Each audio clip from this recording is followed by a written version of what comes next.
temporada completa da Fórmula E você assiste no Grande Prêmio.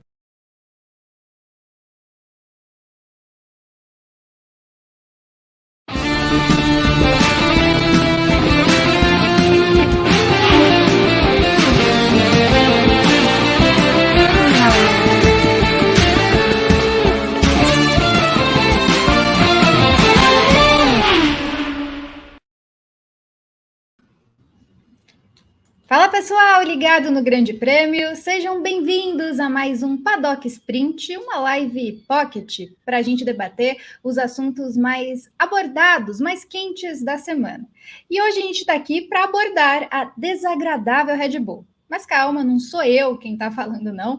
Quem deu essa declaração foi Zac Brown, CEO da McLaren, porque ele diz estar preocupado com a evolução que a Red Bull pode ter na Fórmula 1 2024, uma vez que ela já está focando nesta temporada desde o meio do ano passado. E, pensando assim, nada impediu a querida equipe de vencer 21 das 22 etapas que nós tivemos na Fórmula 1 2023. Quem vai abordar esse assunto também comigo é o nosso Pedro Luiz Cuenca, mas antes eu quero pedir para você deixar seu like, seu comentário, não esqueça de se inscrever aqui no canal do Grande Prêmio, se você ainda não for inscrito, ativar as notificações para receber os nossos conteúdos e também tem um botãozinho aqui escrito Seja Membro, só clicar e ver qual plano funciona melhor para você fazer parte do nosso clubinho. Também queria dar um alô à nossa querida Carol Vergílio na produção e já começar perguntando para o Cuenca o quão desagradável você acha, né, nos termos do Brown, vai ser a Red Bull em 2024. Bom dia, boa tarde, boa noite para você. Olá, Ana. Olá a todos que estão nos assistindo. Olá, Carol, que está aqui nos bastidores. Tem tudo para ser desagradável. Olha, é complicado, né? Porque mais desagradável do que uma equipe que já ganhou 21 de 22 corridas é difícil. Me desculpem os fãs da Red Bull, eu sei que são muitos que nos acompanham, mas assim, perder só uma corrida no ano inteiro é muito desagradável. Assim, foi de uma monotonia incrível a última temporada, muito por conta disso. E claro, do Verstappen. Mas assim, a gente tem que pensar que a Red Bull teve toda aquela questão de punição, não pôde usar túnel de vento ano passado, e mesmo assim o carro já foi, quer dizer, pôde usar, mas de maneira reduzida, então já foi todo aquele domínio. Então o que a gente pode esperar para 2024 é ainda mais, realmente tem tudo para ser uma equipe ainda mais forte. Ainda que o Christian Horner faça todo aquele charminho e goste de dizer que os outros vão reagir, Ferrari, Mercedes, McLaren vão nos alcançar. Mas mesmo assim, o nível da Red Bull ainda é muito superior aos outros. A gente viu, obviamente, essas equipes reagindo na reta final da última temporada, apertando o jogo em algumas corridas, mas o nível da Red Bull está muito acima. Você ainda tem um Adrian Newey para projetar o carro, para desenvolver o carro, colabora muito mais. Então, vai ser muito desagradável a Red Bull em 2024, na minha opinião. Tô com o Zac Brown nessa daí, viu? Vai ser estraga prazeres, né? Porque ela provavelmente vai estar ainda melhor. E tem um fator importante: a punição que ela teve, né, por estourar o teto de gastos em 2021, expirou em outubro do ano passado. Então agora ela tem todas as possibilidades de fazer testes aerodinâmicos, né? Se é que precise, porque eu tenho a esperança de que o RB20 vai ser uma evolução, ou pelo menos a continuidade de um projeto, como você diz, Cuenca, de Adrian Newey, que é a grande chave também para esse sucesso da Red Bull. Então, eu acho que vai ser mais do mesmo, mas um mais do mesmo bem melhorado. E é por isso que Zac Brown já está muito preocupado, e eu acho que ele está preocupado com. Está certo em estar preocupado, né? E a gente está falando de uma equipe preocupada, mas pelo menos eu queria saber de você. Eu tenho muita confiança na McLaren, porque, de certa forma, ela teve o carro ali só no meio da temporada e mesmo assim conseguiu bons resultados, sobretudo com uma dupla de pilotos que se mostra muito boa, diferente da Red Bull, que por mais que tenha um carro muito bom, a gente viu Max Verstappen brilhar e Pérez ter muitas dificuldades. Queria saber o que você espera da McLaren, mesmo ela estando preocupada. A McLaren fica preocupada, na minha opinião, porque realmente essa questão de você evoluir o carro, às vezes você acha que você está indo para frente e você vai para trás. A própria McLaren sentiu isso no ano passado, quando achou que estaria dando um salto em relação a 2022 e começou a temporada muito mal no fim do grid. Mas foi a equipe que de fato ameaçou a Red Bull ao longo da temporada. Foi quem de fato se mostrou uma pedra no sapato ali da equipe taurina. Por mais que a Mercedes tenha terminado como vice, que a Ferrari tenha sido a única a vencer corrida, a gente não pode esquecer que a McLaren fez pole, que a McLaren venceu corrida sprint com o Piastri e tem uma dupla muito boa de pilotos. Ainda que o Norris não seja tão combativo assim contra a Red Bull, né, como a gente viu ao longo da temporada, é uma dupla de pilotos muito boa. Eu acredito que a McLaren tenha encontrado o caminho. Diferente da Mercedes, que se mostrou perdida, quis apostar em zero pod, depois desistiu, depois não sabia como é que o carro andava bem numa pista e não andava bem na outra. A Mercedes foi uma equipe que estava muito perdida. A Ferrari é perdida por natureza, convenhamos, né? Uma equipe que não se acerta nunca, parece. Então a McLaren foi quem encontrou o melhor caminho para dificultar o jogo com a Red Bull. Se eles vão manter ou não, aí é outra questão. Se eles seguirem com o que foi feito no segundo semestre de 2023, com pequenas melhorias, tem tudo para ser uma equipe muito boa ali no grid para brigar desde o início da temporada.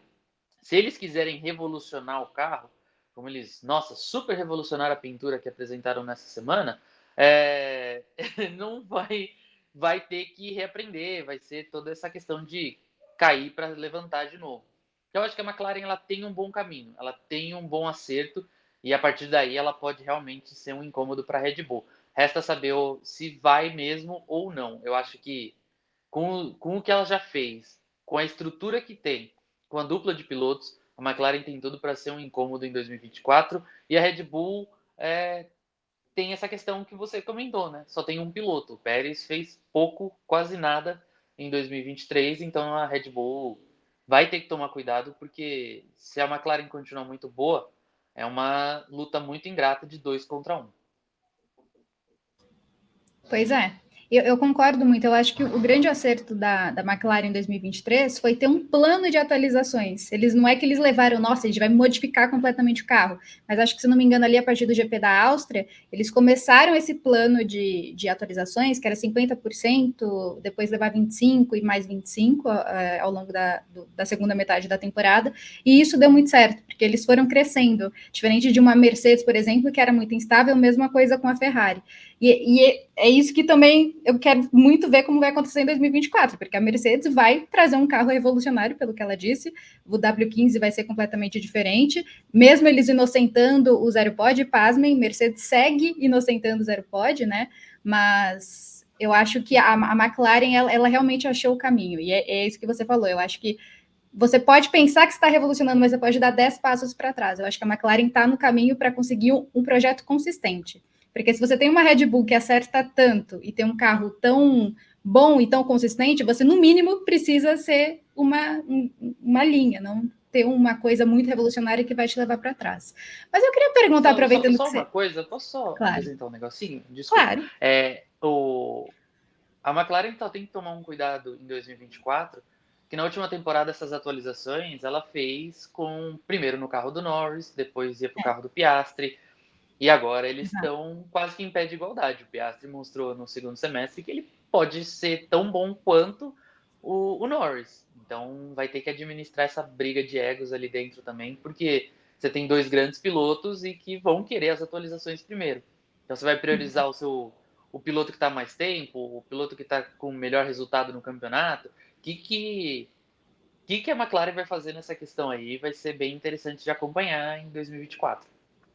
Diz Zac Brown que ele já está atento, já está ali com o extintor para apagar qualquer possível incêndio que aconteça dentro da equipe, mas a gente viu na Fórmula 1 como as rivalidades internas funcionam, então eu acho realmente difícil. E eu queria te perguntar sobre o Piastri, Cuenca, porque recentemente ele deu uma declaração dizendo que o foco dele é não estar nos holofotes da Fórmula 1, justamente pela forma com a qual ele chegou na categoria, depois de todo aquele imbróglio com Alpine, McLaren, não vou correr, vou para a McLaren. Então, eu lembro que ele já chegou na Fórmula 1 muito comentado por um assunto que não deveria, né? Não talento, mas sim o que estava acontecendo nos bastidores. O que você espera do Piastri? Porque, pessoalmente, ele me surpreendeu bastante. Ele é muito frio, eu acho, e ele conquistou numa temporada de estreia resultados importantes. Foi um estreante que a gente não via na Fórmula 1 há muito tempo.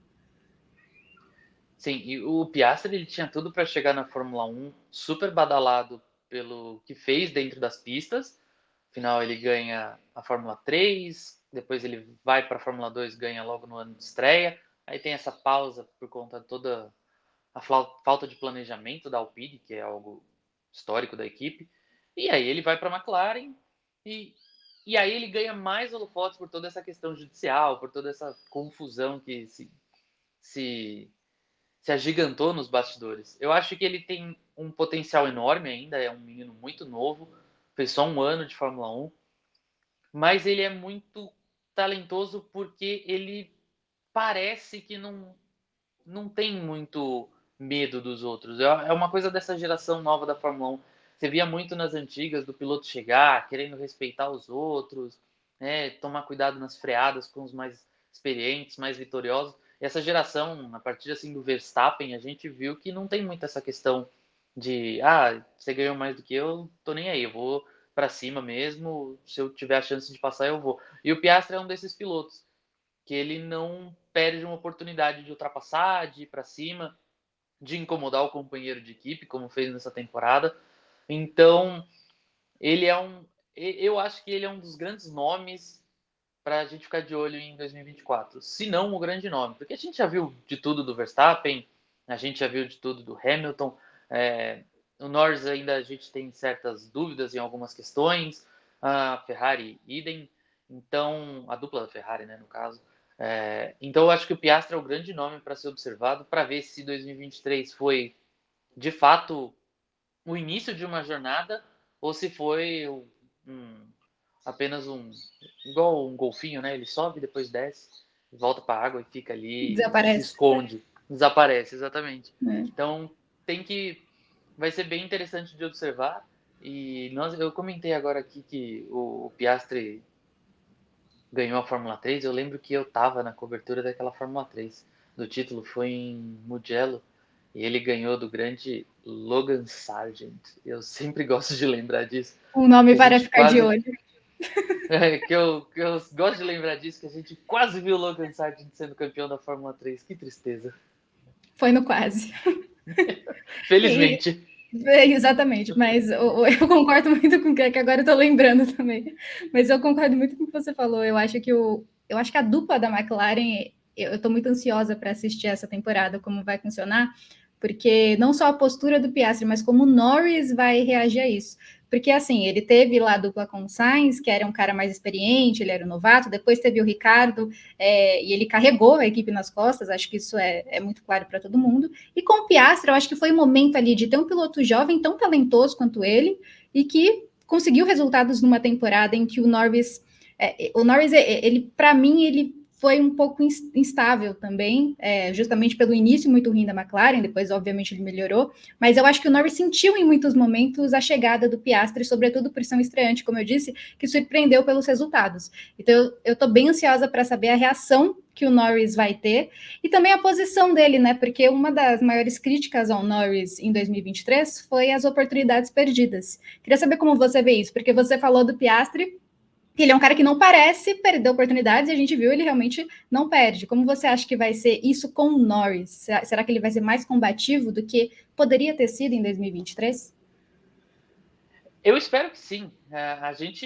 O talento É. do Norris é inegável. A gente já, desde Fórmula 2 e outras categorias de base, a gente já tinha visto quão bom é o Norris, mas eu tenho a sensação de que ele precisa ainda desabrochar de vez na Fórmula 1. Ele vai, cresce, mas não desabrocha. Beleza, como você comentou, ele perdeu para um Sainz que era mais experiente, mas ainda assim, ele teve boas oportunidades de bater o Sainz naquele primeiro ano de Fórmula 1. Depois, por mais que ele tenha sido superior ao Ricardo nos 2 anos que eles dividiram ali na McLaren, quem vence a única corrida é o Ricardo. Então a gente não pode esquecer isso. E o Norris termina ainda, para ficar ainda mais poético, ele termina em segundo lugar. E aí em Sim, aquele GP da 2023, Rússia. ele tem aquele GP da Rússia, né? Que A decisão dele, decisão ele dele, perde que a ele vitória. grita no rádio, É, ele dá chilique no rádio, que não queria trocar de pneu, depois é. volta lá, igual o cachorro molhado, pedindo desculpa, dizendo que errou, faz parte. Ali faz parte, ele quis arriscar e assim, Sim.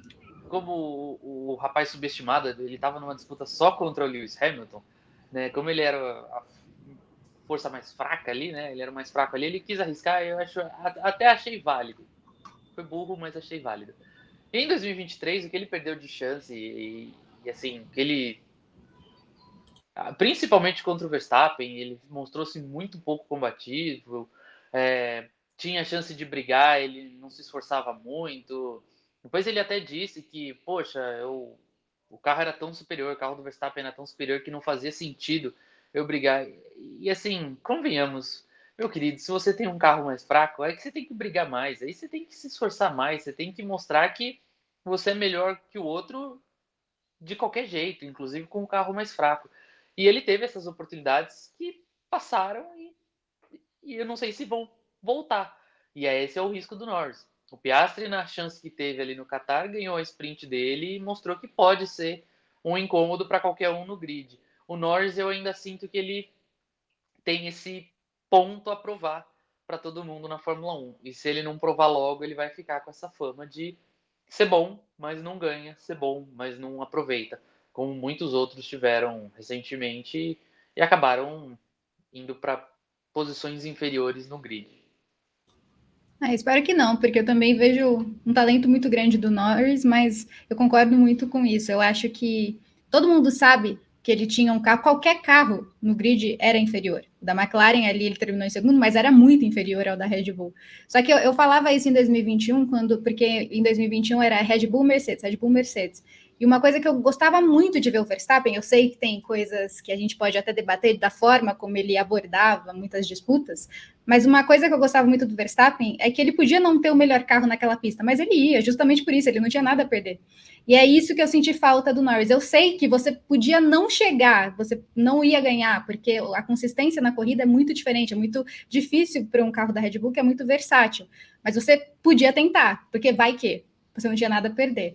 Então, eu acho que é isso que eu espero do Norris em 2024 e quem sabe com essa disputa interna, né? Ele vendo aí também o potencial que tem o Piastri, ele não queira assumir essa posição de primeiro piloto, né? Se é que a McLaren vai respeitar alguma hierarquia e seja mais combativo, né? Porque talento de sobra ele tem, mas eu acho que também faltou um pouquinho disso, embora ele tenha um carro, assim como todo mundo teve, um carro inferior.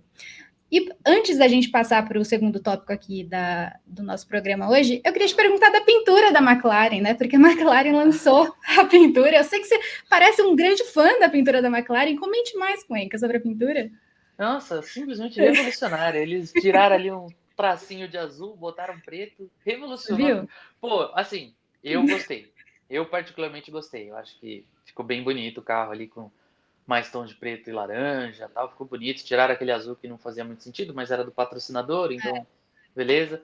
Mas assim, eles fizeram todo um alvoroço. Sim, do nada. Anúncio Foi do surpresa, nada. anúncio surpresa. A gente estava na redação fazendo 500 É, outras coisas e do nada, ó, surgiu uma parece a pintura da McLaren. McLaren. Olha, eu tava esperando uma pintura revolucionária, McLaren, sei lá, de verde e rosa, homenageando a Mangueira. Pô, eles só um laranja e preto ali que eles já fizeram em algumas corridas de 2023, inclusive. Fiquei super decepcionado. Eu acho bonito, mas eu esperava mais por todo o alvoroço criado, por toda a expectativa que eles, nossa, vamos apagar todas as fotos do Instagram. E aí, tudo isso Diva para fazer Pop, sentido. quando vai lançar um álbum. Faz isso. Exatamente, é igual cantora pop, é igual outras equipes aí do grid, né? Equipe sem nome. A Definido. gente não pode Ou está citar o nome definido. porque É, ainda não tem o nome. Mas eu exatamente. achei bonita a pintura, tá? Só pra constar, eu achei bonita. Só Não, achei muito barulho por nada. eu também. Porque assim, eles começaram 2023 com uma pintura e eles terminaram com um carro completamente diferente, que é inclusive um carro muito parecido com o que eles lançaram. Sem contar Mas, as outras pinturas, né? Tinha aquela exato. de Mônaco que parecia um cigarro, tinha aquela da Inglaterra que era toda prateada. É uma McLaren. beleza. Eu Não gosto. entendi. Eu acho que é um dedo de Zac Brown nisso, sabe? Ele gosta, né, de fazer essas coisas Sim. diferentes, né? Mas eu vou fazer uma abaixo-assinada ainda para a McLaren adotar a pintura de Mônaco 2021, que é uma das mais lindas que eu vi nos últimos anos, Porque aquela, sim, é uma pintura revolucionária e muito bonita. Espero que um dia a McLaren me ouça. Se você estiver assistindo McLaren, faça isso, por favor. Pena que eles perderam o patrocinador para Williams, né? Agora é mais É, fácil ficar exato. vendo a Williams do que na É. McLaren. Não, mas é só mudar um tom ali, né? É um azul também, é só, sei lá. Dá um jeito, eu quero, dá um jeito. Mas eu queria mudar o tópico da live aqui, porque se a Red Bull é, né, a desagradável da Fórmula 1, Carlos Sainz é o desagradável do Dakar, né? Nesta sexta-feira ele conquistou o seu quarto título no Dakar com a Audi, né? Um título inédito para a Audi. Ele conquistou, inclusive, seus 4 títulos com 4 marcas diferentes no Dakar, né? O que é muito interessante. Eu acho que coloca o nome dele na história para sempre e não dá para falar de Dakar sem falar de Carlos Sainz, né? Carlos Sainz pai, só para fazer a diferença aqui, né? Porque temos o Carlos Sainz Júnior na Fórmula 1 e o Carlos Sainz pai no Dakar. Queria que você falasse um pouquinho desse título conquistado por ele, Cuenca. Você que foi um setorista do Dakar também nesse início de janeiro. Maldosos diriam que foi o título do Carlos Sainz bom, mas eu não sou esse tipo de pessoa, porque eu gosto muito do Carlos Sainz, piloto da Ferrari. Mas o Sainz, a vitória do Sainz hoje do Dakar é histórica por conta não só disso que você comentou, do seu quarto título com a quarta marca diferente, né? Ele conquistou com o Peugeot, Volkswagen, Mini e agora com a Audi, mas também porque ele já estava no hiato, ele quebra aí uma sequência da Toyota que vinha dominando com o Nasser Al-Attiyah, e é um título muito simbólico para a própria Audi. A Audi apostou nesse projeto do carro elétrico para o Rally Dakar no meio do deserto da Arábia Saudita, que é ingrato, que tem duna, que tem pedra, que tem subida, descida, é um rally bem complicado mesmo. A Audi apostou nesse carro elétrico, muitos desacreditaram do projeto, muitos debocharam do projeto,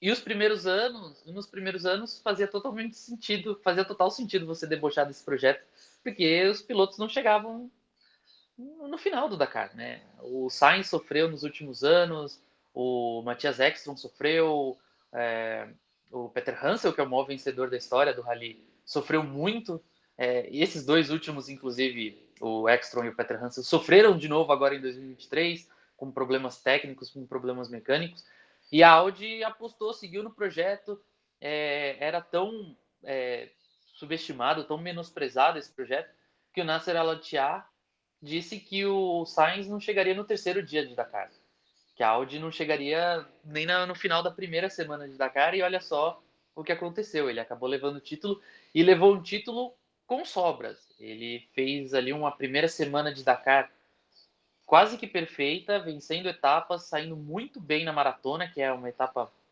que os pilotos tinham 48 horas de prova ali, tinham que parar só para descansar no acampamento, sem ajuda de mecânico, sem ajuda de qualquer outro profissional do rally, então acidente ou problemas técnicos eles mesmos tinham que resolver. E ali o Carlos Sainz com o navegador Lucas Cruz, eles se destacaram, eles acabaram aumentando a vantagem. Depois, obviamente, teve o fator sorte, porque o Sebastian Loeb, que estava na cola, teve problemas ontem. O Lucas Moraes, que vinha em terceiro, também encarou problemas ontem. O Loeb ficou 1h30 parado no meio do deserto. O Lucas ficou quase 1 hora também parado com problemas técnicos. Então, enquanto a Overdrive parava, enquanto a ProDrive parava, perdão, enquanto a Toyota parava, a Audi seguiu com o Sainz, e é um título assim marcante para o Dakar. É um carro elétrico, é o que muitos apostam com o futuro. A Audi tinha os rumores no início do ano, antes do começo do Dakar, apontavam que a Audi estava de saída do Dakar, que seria a última participação, que seria o fim do projeto por conta de todos esses problemas, por conta de todas essas derrotas consecutivas. Então, ver uma figura como o Carlos Sainz, e só podia ser o Carlos Sainz, por mais que tenha o Peter Hansel ali como grande vencedor, por mais que tenha o Matthias Ekstrom também, que é um piloto com muitos títulos no Mundial de Rally, só podia ser o Carlos Sainz, que é uma figura emblemática no Dakar, é uma figura emblemática no Mundial de Rally. Quando se pensa em Rally, automaticamente é um dos nomes que vem à cabeça. Então só podia ser com ele mesmo, e é uma vitória realmente maravilhosa. histórica e que fica agora essa dúvida. Para 2025 ele continua? A Audi continua o projeto, né? Porque o Sainz também fica nessa questão aí. Ele depende também do projeto da Audi. A ver aí, mas eu acho muito histórico justamente porque foi contra tudo e contra todos. A Audi que sofreu, como você disse, né? Era um projeto muito menosprezado, até pela falta, né, de resultados que teve nos últimos anos. Então, acho que com o Sainz, eu acho que é muito legal, né? Porque é um cara muito experiente ali que pegou um projeto menosprezado, muitos poderiam simplesmente largar isso e conseguiu contra tudo e contra todos. Eu acho que marca a história mesmo. E quando eu penso em Dakar, eu lembro de Carlos Sainz, inclusive foi muito fofo, porque o Carlos Sainz Júnior, né, o filho, esteve lá na linha de chegada, abraçou, foi muito fofo ver isso. Acho que é uma grande referência para ele, né? Embora seja categoria diferente, acho que é uma grande referência para ele. Bom, é isso, Cuenca. Adorei o programa hoje. A gente falou de McLaren, falou de Dakar. Com certeza nas próximas semanas falaremos de mais coisas, porque os lançamentos estão chegando. Queria te agradecer. Aliás, falar os lançamentos estão chegando, fica de olho que nesse sábado, dia 20, tem o lançamento da Gresini, Marc Marques, a nova moto de Marc Marques. E a gente vai fazer cobertura no Grande Prêmio ao vivo a partir das 2 da tarde. A gente vai cobrir tudo, trazer todas as declarações do Marc Marques. O irmão dele não precisa tanto, mas aí vai ter a nova moto e o novo visual de Marc Marques para 2024. Eu estou ansiosa para saber o novo visual, viu? Eu também fiquei sabendo aí que vai ter um patrocinador que ele roubou da Honda. Fiquem ligados, dia 20 amanhã, né, no caso. Isso, nesse sábado, dia 20. É verdade. Então fiquem ligados, ansiosíssimos por Marc Marques, seu novo visual, e sim por Alex Marques, justiça por Alex Marques, também estou ansiosa. Então queria te agradecer, Cuenca, por esse programa, a Carol Virgílio, todo mundo que ficou com a gente até aqui. Mais uma vez eu peço o seu like para espalhar o Grande Prêmio para mais pessoas. Também deixa seu comentário sobre todos esses assuntos, sobre Dakar, sobre Fórmula 1, sobre Marc Marques, se você está ansioso para saber nessa nova era de Marc Marques na MotoGP, agora com uma Ducati.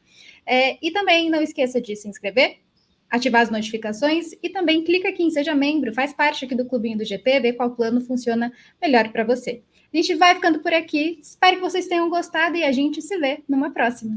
Até mais!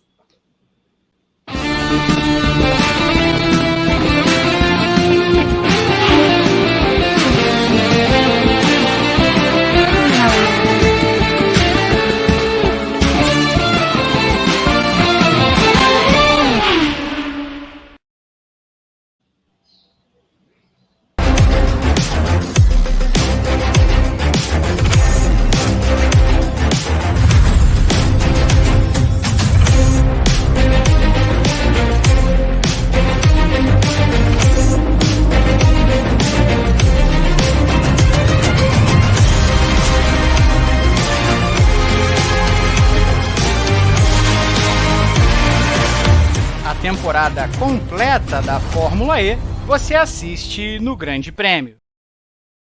E pensando assim, nada impediu aqui